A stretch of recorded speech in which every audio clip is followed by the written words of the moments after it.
Salam. Bugün ilk C++ dersimizə başlayacağıq. Bu dərsimizdə C++-da necə çıxışa verə bilərik, necə C++-ı yükləyə bilərik və işlədə bilərik, onu öyrənəcəyik.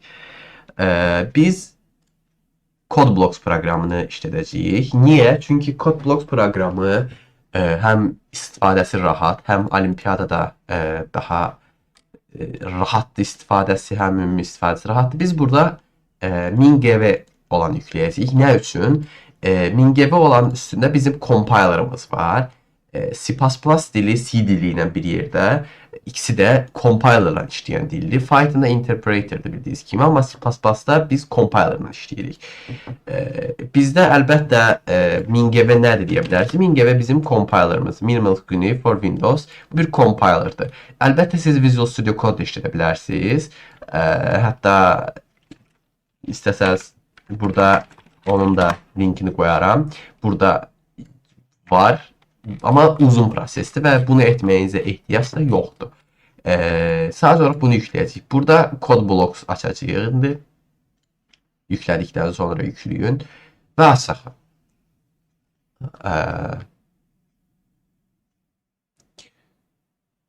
Next. Burada mən hamısını seçəcəm. Siz yəni seçə bilərsiniz də, fərqi yoxdur. Standart da seçə bilərsiniz. Mən deyərəm hətta standart seçin. Amma lazım olsa mən burada istəyirəm deyə yükləyim. Əlbəttə bu sizə bağlıdır. İndi yükləməyini gözləyək. Yükləyəndən sonra davam edəcək. Və bəli, davam edə bilərik. Açdıqdan sonra burada biz buradan fayla new, burada new'dan empty file açacağıq. Əlbəttə bunu belə eləməyə bilərik. Sadəcə olaraq biz belə eləyəcəyik və ya necə eləyə bilərsiniz? Burada gələrik, bir open eləyə bilərik. Məsələn, bir nəsə açarıq. Məsələn, aça bilərsiniz, tutalım burada necə deyək. Məsələn, mən burada extensiondan bir faylım var. Gəlib burada main scope-unu aça bilərəm. Amma biz bunu eləmirik. Deməli, bizdə bunu açdıqdan sonra nə edəcəyik? Bizdə zaten yazanda olacaq. Include deyəcəyik. Bu include nədir burada? IOStream yazacaq. Bu input outputdur. Elə bil I input, O output stream. Elə bil bunu yayınlayırsınız. Düşünün. Amma biz olimpiyadada IOStream işlətmirik. Nə üçün işlətmirik? Gələcək dərslərdə görəcəksiniz. Bizdə çünki bir çox headerlar var, vektor var, Q var, tutalım deyək, set var, məsələn, simat var. Bunlar tək-tək biz bəlkə də 20 də 30 dənə şey yazmayacağıq da hər dəfə. Ona görə biz belə yazırıq. Include bits stdc hash. Bu formada yazırıq. Və bu arada bu necə işlədəcək? Belə işlədəməyəcək əlbəttə bunu. Bunun adını mən qoyacağam. Main cpp. Burada qoymayacağım da əlbəttə bunu. Gəl, onu belə eləyək. Desktop test cpp qoyalım. Gördüyünüz kimi bu başa düşdü ki, bu C++ dilindədir. Bunu sadəcə belə eləyək, işlədə bilərsiniz. İndi biz bunu yazdıq. Bizdə C++ dilində kodu main içində yazılır. Bu integer main, elə bil bizdə hər dəfə integer qaytaracaq. Main içində kod yazmalıyıq. Biz çıxışa vermək üçün, məsələn, tutalım deyək ki, biz çıxışa vermək istəyirik. Aha, cout yazırıq. Bu nə deməkdir? Character output. Character burada. Character var bir dənə. Bunu çıxışa verir. Bu salamı çıxışa verir. Yaxşı, gəlin bu kodu yoxlayaq. Aha, bu kod niyə işləmir? Nə deyir? Cout was not declared in this scope. Did you mean std cout? Bu xətanın səbəbi nədir? Bizdə C++ dilində hər bir, məsələn, demək olar bütün şeylərin qabağında std işlənir. Əlbəttə bu və bu istisna olmaqla. Biz bu std-ni işlədəndə bu kod gördüyünüz kimi buna basırıq və salamı çıxışa verir. Bəs deyə bilərsiniz, niyə bunu yazan, hər dəfə bunu yazacaq? Yox, hər dəfə bunu yazmaq ehtiyacımız yoxdur. Biz bu səbəbdən C++ dilində yuxarıya yazarıq. Using namespace std. Dəbil bu bunu görür ki, haradakı std ehtiyacı var, Bu nə bir boşluq kimi görür. Bu xüsusilə competitive programmingdə istifadə olunan bir şeydir. Sadəcə siyah salam yazanda artıq gördüyünüz kimi çıxışa verəcək. Biz məsələn return 0 da yaza bilərik. Bu sadəcə olaraq kodu işlədiyini bilmək üçün. Bunu yazmasaq da bir şey dəyişməyəcək. Sadəcə olaraq yazacağız. Daha necə deyim, daha rahat olar. Daha yaxşı olar yəni. Bundan əlavə olaraq bizdə tutalım ki, deyəcək ki Ziyad salam 1, salam 2 tutalım. Belə tutalım. Bu niyə? Bir dəqiqə, buna basmalıyıq. Burada bu arada run eləyəndə əvvəlki kod run olacaq. Bu ildən run eləyəndə sıfırdan qurub təzədən run eləyəcək. Bu ildən run eləyəcək.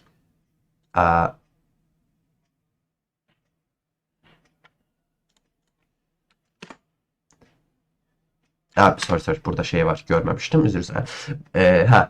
Gördüyünüz kimi salam, salam 1, salam 2 verdi. Yaxşı, biz axı bunu alt-alta yazmışıq. Bizə niyə belə olur bu? Bunun belə olma səbəbi odur ki, bizdə C++ dilində boşluq qoyanda endline qoymalıyıq. Bu nədir? Təzə sətirdir, yəni. Bunu qoymaya da bilərsiniz bu arada. Təzə sətir qoyuram deməkdir. Salam, salam 1, salam 2. Amma biz bunu belə yazmaya da bilərik, biz bunu belə də yaza bilərik. Biz bunu bu formada da yaza bilərik. Bu daha sürətlidir əslində. Salam, salam 1, salam 2. Əslində bu dərsin mövzusunu bilmirəm. Bizdə define də var. Bu define nə edir? Mənim tutan bu etdiyim şeyi, operasiyanı deyir ki, gəl mən buna çevirim. Məsələn, bunu belə də yaza bilərsiniz. Məsələn, hər dəfə belə yazmaq əvəzinə endline yazsaz, artıq bu deyəcək ki, bu buna bərabərdir və hər dəfə endline flash operatoru da bu flashdır. Amma bu daha sürətli olur. Ona görə endline yazırıq burada məsələn. Endline yazmaqda belə yazırıq. Biz amma bunu define eləsək, bu define'in məntiqi nədir? Məsələn, define hər hansı bir şey bərabər olsun başqa şeyə. Yəni ki, bunu bununla əvəz edirik. Bu da define'in məntiqidir. Type-def də var, onu da gələcək dərslərdə baxacağıq. Və endline yazırıq. Yaxşı, bəs deyə bilərsiniz. Bunların arasında boşluq olmadı. Əlbəttə, biz bunu belə yaza bilərik. Beləsə boşluq olacaq. Bəs mən istəyirəm ki, bunların arasında ümumi boşluq olsun. Amma bunlar ayrı bir çıxış kimi versin. Bu necə eləyəcəyik? Biz bunu belə eləyəcəyik.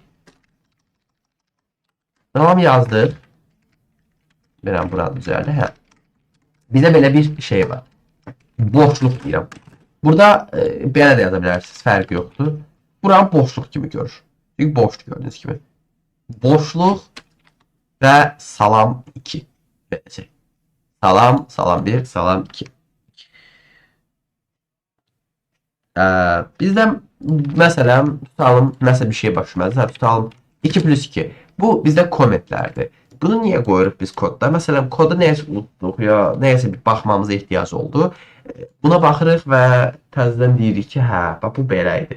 Kommentlər bu formada. 2 dənə backslash işarəsi qoyuruq. Və bizdə bir də var, bu tək sətirli üçün. Məsələn, bura yazsam tabii ki, olmayacaq. Bizdə bir də var, bu formada yazmaq. Çox sətirli yazanda. Belə, tutalım, salam, gördüyünüz kimi itmir. Bir də belə yazana kimi. Gördüyünüz kimi. Backslash,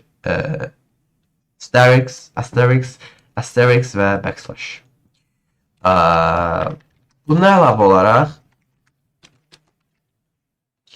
bizdə istəyə bilərik ki, tutalım compiler'ın versiyasını dəyişək. Bu nə üçündür? Məsələn, mən bu dəqiqə C++ 20 işlədirəm. Bu sizə yəni necə istəsəz odur. Məsələn, olimpiyadada C++ 17-dən o yana yoxdur. Demək ki, bu illə olmayacaq. Burada məsələn istəsəz C++ 26 işlədə bilərsiniz. Mən məsələn görürəm. Elə 20 işlədim. Ya 17 işlədim. İstəsəz 23 işlədə bilərsiniz. Fərqi yoxdur. Amma məsələn gəlirsən 23-dəki bir funksiyanı işlətsən, olimpiyadada o işləməyəcək. Bundan əlavə olaraq digər dərsin mövzusu əslində bu. Ancaq mən istəyirəm ki, sizə bir şey deyim. Bizdə data tiplər var. Data tiplər gələcək dərsin mövzusudur. Sadəcə integer'ı sizə başa salmaq istəyirəm. Integer nədir? Deməli, biz Ola bilər ki, çıxışa məsələn 5 verir, düzdür? 5'i verə bilərik. Çünki sadəcə çıxışa string verməli deyirik axı. Biz 5 vermək istəyirik çıxışa. Və gördüyünüz kimi çıxışa 5 verəcək. Amma mən demək istəyirəm ki, yox, mən belə eləməyim. Belə eləmək istəmirəm. Ona görə biz burada integer n götürürük və n tutal 5'ə bərabər eləyirik. Və çıxışa n veririk. Və çıxışa n verə bilərik. Belə də verə bilərik yəni. Gördüyünüz kimi bu integer. Bu integer 10 üstü 9'a qədər gelir və bizdə integer tipli rəqəmləri tutur elə bil içində. Bu nə üçündür? İndi deyə bilərsiniz mənasızdır. Gələcək dərslərdə bunu deyəcək. Məsələn, for loop var. Məsələn, biri var, tamam indi for'u nə olduğunu keçməyəcəm. Sadəcə belə yazırıq da tutalım. Bunu belə yaza bilərik. Bu biz 0'dan 5'ə kimi gedir. Bunu hər dəfə belə təkrarlamaq əvəzinə biz nə edəcəyik? Biz indi deyəcəyim şey sil. Aha, bu sil nədir? Bu sil odur ki, mən n'yə bir value vermirəm. N'ə bir value verməyəcəm. Sil n deyib n'i əvvəldən altı value verməyəcəm. Kodu başladacam və n'ə sonradan value verəcəm. Bu sil nədir? Bu da karakter inputdur. Elə bir karakter görür, burada n'i gördü və onu input alır. Gördüyünüz kimi, indi məsələn deyəcək, hə, niyə işləmədi kod deyə bilərsiniz. Nəsə yazacağım, 8 və 8 çıxışa verdim. Bizdə bir şey də demək istəyirəm. Bizdə var riyazi əməllər, adi riyazi əməllər. Məsələn, n plus 1 yaza bilərik. N böl 2 yaza bilərik. N modulo 2 yaza bilərik. N vur 2 yaza bilərik. N çıxır yaza bilərik. Nə biləsə də belə bir operator falan yaza bilərik. Məsələn, gəlin yoxlayaq. 8 plus 1 9 düzdür. 8 böl 2 4 düzdür. 8 modulo 2. Modulo nədir? Yəni bölməkdə, yəni qalıq bölünən 8-i 2-yə qalıq bölünəsə qalıq düşür, qalıq düşmür. 0 düşür, düzdür. 8 2-yə vura 16 düşür, düzdür. Və 8-dən 1 çıxanda 7 gəlir, düzdür. Bizdə bir də integerdən böyük bir long ədədimiz var.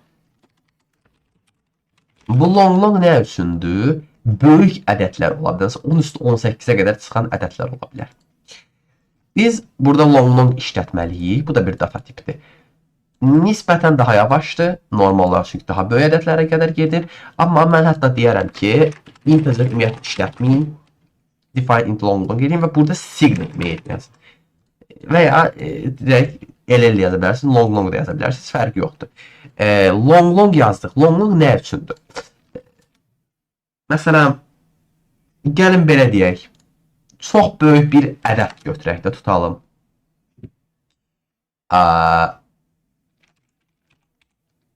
Deyək 2000, 20.000, 200.000, 2 milyon, 20 milyon, 200 milyon. Hə, məsələn, belə bir ədəd götürək. Bunu biz çıxışa verə biləcəyik sizcə? Bunu biz çıxışa verə biləcəyik. Bəs yaxşı. Integer olsa nə olacaq? İndi bu böyük ədəddir integer. Hə, gördüyünüz kimi. Overflow xətası baş verdi. Və bizə integerin sonucu qiymət mənfi ədədini qaytarır. Çünki integer bir bunun müsbətinə qədər gedə bilir. Bir də bunun mənfisinə kimi gedə bilir. Integer mənfi ədəd ola bilər. Long da mənfi ədəd ola bilər. Məsələn, gələrəm mən buraya yazaram, tutalım mənfi 5. Yəni bu overflow xətası verəcək. Çünki bu ədədi görə bilmir axı integer. Belə vəziyyətlərdə long işlədirik. Amma məsələn, mənfi 5-də verə bilərəm. Gördüyünüz kimi mənfi 5 verdi. Amma yəni çox böyük ədədlər olmadığı sürəcə, yəni 1E9 deyirik də, 1E9-dan böyük ədəd olmadığı müddətcə integer istifadə etməkdə problem yox. Məsələn, 200.000 verər, 1 milyon verər, 20 milyon verər, 200 milyon verər, integer işlədə bilərsiniz. Heç bir problem olmayacaq. Amma məsələn, böyük input verə bilərsinizsə, məsələn, deyər ki, tutalım integer n, sin n, hə, məsələn, çox yekə bir rəqəm verər da, yəni bayaq ki, məsələn, belə böyük bir rəqəm verdi tutalım. Və bu niyə bəs belə qaytardı? Bu burada integerin maksimum rəqəmini qaytardı. Amma məsələn long qoysaq, baxın. Bir dəqiqə səhv şey qurtaladık, hə? Gəl, yaxşı. İndi long-longda yazaq. Məsələn, yekə bir rəqəm. Gördüyünüz kimi elə qaytardı. Long-longun özünü də. Digər dərslərdə data tipləri daha yaxşı öyrənəcəyik. Bu dərs sadəcə olaraq C++-ın təməl necə çıxışa verərik, define nədir, namespace nədir, sir nədir, siyah nədir, integer nədir, bunları öyrətdik. Digər dərslərdə data tiplərə baxacağıq.